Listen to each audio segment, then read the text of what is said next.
Bergman. I'm very excited to be here in Korea and sharing with you about the flipped classroom, how you can turn learning on its head. You see, I am a teacher. I started teaching in 1986 in a little school in Denver, Colorado, and I taught for 24 years. I taught math and science. But sometimes people used to ask, what do you teach? You know what I teach? I teach kids. I teach kids. Kids are what matter. It isn't, I'm a math teacher or science teacher. I teach kids. And I'm a teacher who believes in something. I believe in this. I believe in relationships. You see, because I believe relationships really matter. And if we connect with our kids, it makes all the difference. You know, the old adage, at least here in the United States, is kids don't care what you know until that they know that you care. Is so, so true. Another thing that's true about me is I'm a learner. And I love to learn. You know why I love to learn? It's because I grew up in this family. I grew up in a family where my father was the first person in his family to graduate from college. My mom was not. My grandmother in 1922, pictured here, graduated from college in 1922, and my mother was a teacher. I also have some kids. I have some great kids. Emily started her junior year in high school, grade 11. Caleb in the picture, he is starting his senior year at a place called the Moody Bible Institute, studying urban ministry. And my daughter Katie just started her sophomore year in college at university, studying to be a teacher. My wife was salutatorian of our high school. You see, the Bergmans are a bunch of nerds. We love to learn. Why do I tell you about me? Well, let me tell you about this. You see, I believe we have school backwards. We're doing something wrong. What is it that we're doing wrong in education? Well, how many of you are parents? If you're a parent, I bet you've had this experience. Take a look at this picture. Here we have a kid who's frustrated with his homework. He doesn't know what to do. He has no one there to help him. You see, but wait, some kids do. You see, school can work. Sometimes, if you grew up in a home like I did, where I went home and I had help for my homework, because I had parents who were educated, who had time for me, etc. And my own children, they've come to me and said, well, Dad, can you help me in your homework? And I say, of course I can, but I know not every kid grows up that way. You see, I believe here's the problem. We have school backwards. We're doing something wrong in education. And let's think of it this way. You've probably all seen Bloom's taxonomy. Bloom's taxonomy starts here with, the bottom is knowledge, and then understanding, and then application, analysis, and synthesis, and creation. And what we do in class, in most schools across the world, is we spend most of our class time doing remembering and understanding activities, the lower two tiers of Bloom's. And then we send our kids home to do application, analysis, and the hard stuff. I argue that we need to flip Bloom's taxonomy on its head, and we need to spend more class time doing the hard stuff, which is application and above level activities in class, and we're going to send home the easy stuff. Pause, Rio, you're going to have to cut this out. So Rio, this is the second half. Sorry about that. We had a phone call that was doing the recording, so we're going to have to stitch the two together. Apologize for that. And I'll start back here at this Bloom's taxonomy. I believe what we need to do is the hard stuff in class with our students. That is application and above level activities. And it comes down to one interesting question. That interesting question is this: what is the best use of your face-to-face class time? This is the question I challenge you educators to think of. I would bet many teachers are still standing up and delivering content to their students.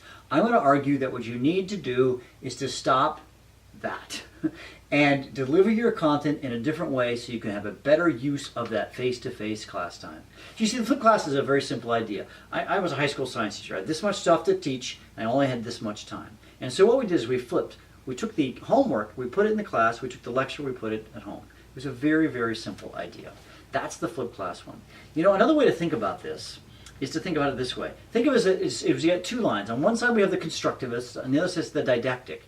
And too many schools are about didactism. But we also want them to construct their own knowledge. And you see, I believe the flipped classroom actually kind of fits right in the middle. And actually what's turned out is we pretty much pissed people off on both sides, the constructivists and the didactics. And I believe there's a place for didactic or direct instruction, but I also believe there's a place for kids developing their own cognitive framework. The two key questions we always get when we talk about the flipped classroom are, number one, what about kids who don't have access to technology? This is an important issue. We had that problem in our school. We had 20% of our kids without internet access. And you know what we did in 2007 when we started this? We had flash drives for kids who had computers at home but no internet. Some kids had iPods and they just brought them in. No internet connection. We drag and dropped the files. And then some kids had DVD players, so we made it work. You can solve this problem in Korea. The second thing is the big question often been asked is, what if they don't do their homework? And the answer, of course, is kids still don't do homework and they won't always do homework. So we're not going to completely solve this problem. I just encourage you to hold them individually accountable. We simply check their physical paper notes when they walked into class.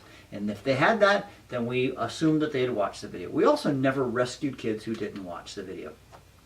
That leads us from an interesting thing. I'm going to talk about flipped class to flipped learning. And I distinguish between the two. I have a graphic here.